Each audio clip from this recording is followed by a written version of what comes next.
नमस्कार दोस्तों, मैं उमाशंकर तिवारी आप सबके बीच में हूं और आप लोगों से एक और निवेदन के साथ आया हूं आज। अभी हम लोग देख रहे हैं पूरे विश्व में, पूरे देश में, हमारे हर शहर में कोरोना का कहर चल रहा है। उसको लेकर जो सरकार कर सकती है, डॉक्टर्स कर सकते हैं, वो हो ही रहा है। लेकिन इस सब के बीच में आप लोगों के बीच में एक बात शेयर करना चाहता हूं। वो बात है कि कहीं ना कहीं हम लोगों की गलतियों का खामियाजा हम लोगों को भुगतना पड़ रहा है। प्रदूषण का स्तर जहाँ जहाँ ज़्यादा होगा वहाँ कोरोना का कहर ज़्यादा होगा। ऐसी रिपोर्टें भी कई बार बड़े बड़े समाचार पत्रों में और मीडिया में प्रकाशित हुई हैं।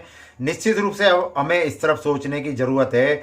हम आज पूरे देश में जो 138 करोड़ की आबादी हो गई है और 138 करोड़ की आबादी किसी चीज़ को करेगी तो स्वाभाविक है उस चीज़ का प्रभाव ज़्यादा होगा। अगर हम लोग पेड़ लगाएंगे, नीम, पीपल, आम, बरगद जैसे वृक्ष हमें लगाने की ज़रूरत है। अब हमें किसी भी अवसर पर आतिशबाजी बिल्कुल बंद करने की ज़रूरत है। अब ये दिन गए। आज आप देखेंगे, आप जहाँ भी रह रहे हैं, जिस शहर में रह रहे हैं, आज से 15 साल पहले वहाँ पर जंगल हुआ करते थे, सड़कें बन रही हैं, वहाँ पर पेड़ कट रहे हैं, मेट्रो आ रही है, वहाँ पेड़ कट रहे हैं, बड़े बड़े पेड़ कट रहे हैं जो 50 साल 100 साल पुराने हुआ करते थे।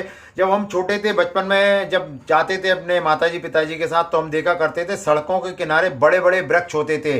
आम, नीम, पीपल, बरगद, इमली ऐसे वृक्ष हुआ करते थे। उस समय के जो अधिकारी थे, जिनको ऊपर जिम्मेदारी थी वृक्षारोपण की या सड़कों के किनारे वृक्ष लगाने की, तो उनका सोच देखिए आप, आज से 60 साल 50 साल पहले कितना अच्छा था। उन अधिकारियों के मन में जनता के प्रति एक अच्छी भावना थी, तो वो वृक्ष लगे हुए थे और आवागमन भी बराबर होता रहता था। आज जो हाईवे बन रहे हैं, बड़े बड़े हाईवे बन रहे हैं, 6 लेन 8 लेन या 4 लेन जो बन रहे हैं, उसके यहाँ आसपास के पेड़ तो काट दिए जा रहे हैं, लेकिन जहाँ उसके पास में जो पेड़ लगाए जा रहे हैं, पैसा बचाने के लिए अधिकारी गण उसमें बोगनवेलिया लगवा देते हैं। उससे कोई मतलब नहीं है।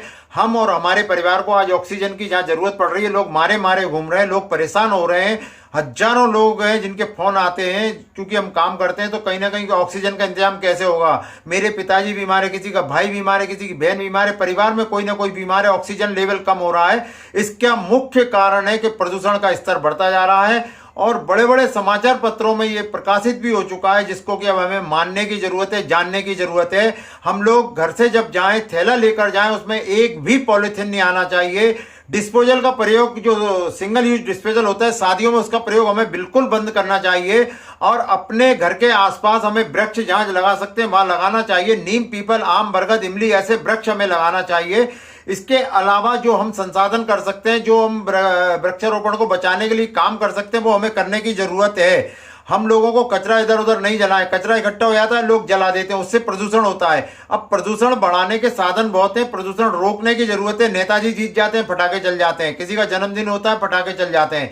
अब ये पटाखे चलाने वाले दिन गए, क्योंकि एसी लगे हुए हैं। एक घर में 2-2 4-4 एसी मिल जाते हैं, फैक्ट्रियों में 10-10 20-20 एसी मिल जाते हैं। आज प्रकृति आराम चाह रही है और माल्थस का सिद्धांत है, जो आपने पढ़ा होगा अर्थशास्त्र में, कि जब जब प्रकृति के साथ संतुलन बिगड़ेगा, प्रकृति अपना संतुलन बनाने के लिए इसी प्रकार से कहीं ना कहीं प्राकृतिक आपदाएं लाती रहेंगी, जो आज हमारे बीच में है। कोरोना महामारी है, इसको तो हम देख ही रहे हैं। अब इसकी जैसी बीमारियां और आगे नहीं आए, उसके लिए प्रकृति को संरक्षण देने की जरूरत है। प्रकृति ही भगवान है और भगवान की पूजा कर ली मतलब प्रकृति की पूजा कर ली। तो आप लोगों से मेरा निवेदन है कि जो लोग पानी फैलाते हैं, जो लोग फालतू बिजली जलाते हैं, जो फालतू घूमते हैं, गाड़ियां फालतू चलाते हैं, उनसे मेरा निवेदन है कि अपने स्तर पर आप लोग सुधारिए। आज ऑक्सीजन के लिए मारे मारे घूम रहे हैं। पीपल का वृक्ष आप लगाइए, 24 घंटे ऑक्सीजन देता है। गौ माता की सेवा करिए, अच्छे कार्य करिए, भगवान पर विश्वास रखिए। निश्चित रूप से आप जल्दी ठीक होंगे, आपका परिवार सुखी रहेगा।